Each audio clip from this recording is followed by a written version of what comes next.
Olá, você já ouviu falar em psicopatia do capitalismo? Psicopatia do capitalismo?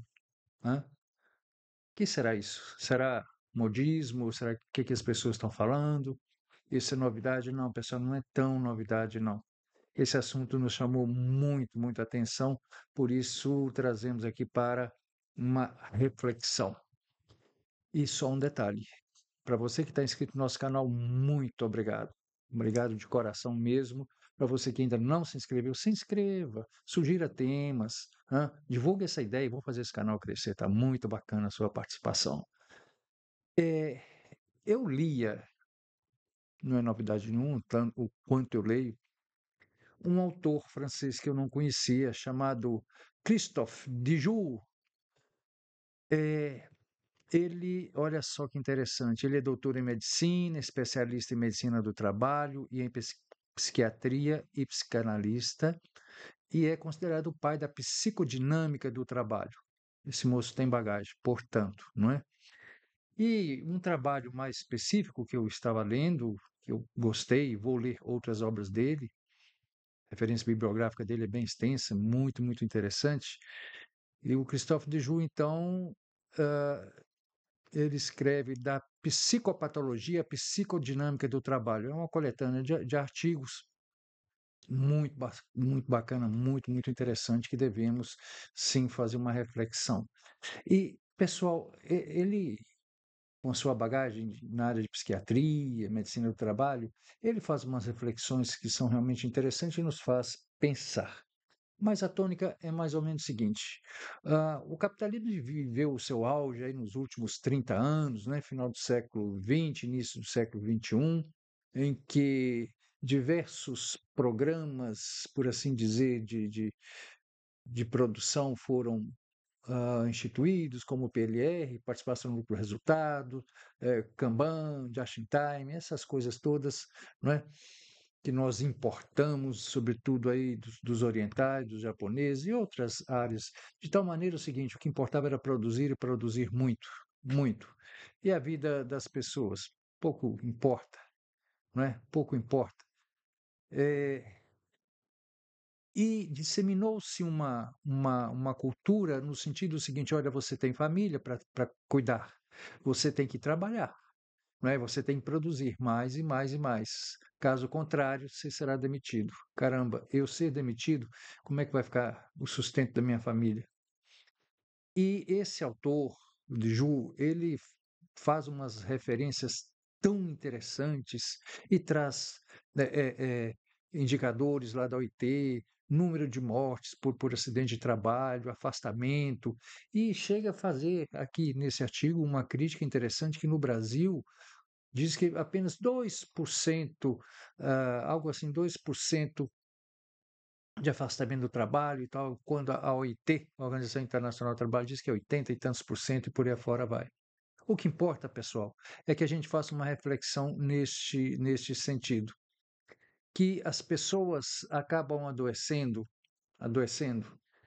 e por essa geração de ansiedade, essa coisa de psicopatia mesmo, não é? De doença, de levar para casa todo um sofrimento adquirido no âmbito do trabalho, no ambiente de trabalho, da pressão da equipe, da sua chefia, nesse sentido. Ele e há uma coisa que nos faz realmente refletir e pensar bem. O índice, por exemplo, de suicídios, de alcoolismo, de dependência química.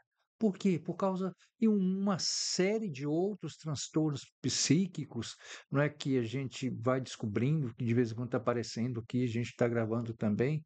Por quê? Por causa dessa tensão no ambiente de trabalho.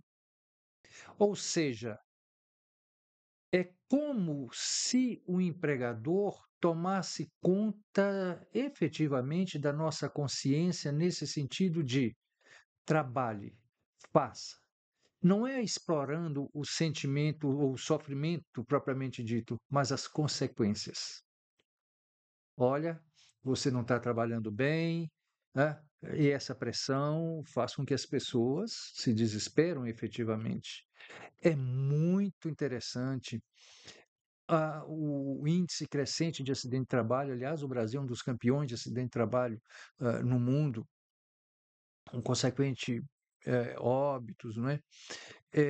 Essa deterioração laboral, acidentes, óbitos, do adoecimento, tem tem se manifestado cada vez mais, segundo o Ministério Público do Trabalho, não é? Que tem dados muito, muito interessantes. Só para vocês terem uma ideia, como não bastasse esse fator de riscos que nós falamos acima aí, que são responsáveis direto por mais de 6.300 mortes de acidente por dia, segundo a OIT, mais de 61% da população empregada no mundo, em torno de 2 bilhões de pessoas, está na economia informal. E aqui tem uma coisa muito interessante. Quem está na economia informal é o pessoal menos escolarizado. Pessoal com curso superior, não, né? Ou seja, é uma forma de explorar mão de obra mais barato. Claro, você não estudou, você não tem uma formação adequada. Esse estudo ele é muito interessante nesse sentido, viu, pessoal? Muito, muito bacana. Eh, mais o que que eu posso? Então, essa vida precária do trabalhador brasileiro leva a índices de acidente, de adoecimento, de mortes trágicas, de consequência para o ambiente familiar. Não é isso? A pessoa chega nervosa, vai descontar no filho, na esposa, no marido, e aquele negócio, uma insatisfação gerada lá atrás. Então, quando ele fala, eh, eh, e o Deju, ele fala, ele enfoca muito isso, e é o seguinte, e com efeito, o objetivo maior do estudo que ele fez foi estabelecer a relação entre a organização do trabalho e o sofrimento psíquico. Há pouco tempo, nós gravamos aqui, isso tem acontecido de forma reiterada que nos chega, e muita reportagem, porque o pessoal da geração Z, eles são mais displicentes, eles estão mais focados em si mesmo do que o ambiente de trabalho, e, de certa forma, o empreendedor empregador, empreendedor, ele está muito preocupado com isso. Porque essa turma que está chegando agora não tem aquela mesma mentalidade do pessoal da velha guarda que fala, olha, eu vou entrar nessa empresa, vou me aposentar, vou adquirir imóvel, casar, enfim, alguma coisa nesse sentido. As coisas, né, estão mudando nesse sentido. Essa é uma nova realidade e a turma está preocupada com isso. Por quê? Aquela ideia que o autor chamou de exploração do sofrimento, de sentimento, de ansiedade, de medo, não é? Que condiciona, sobretudo, a vida interpessoal, a vida social das pessoas, com reflexos extremamente negativos. Esse estudo é interessante nesse sentido. E é claro, né, que nesse trabalho, a organização do trabalho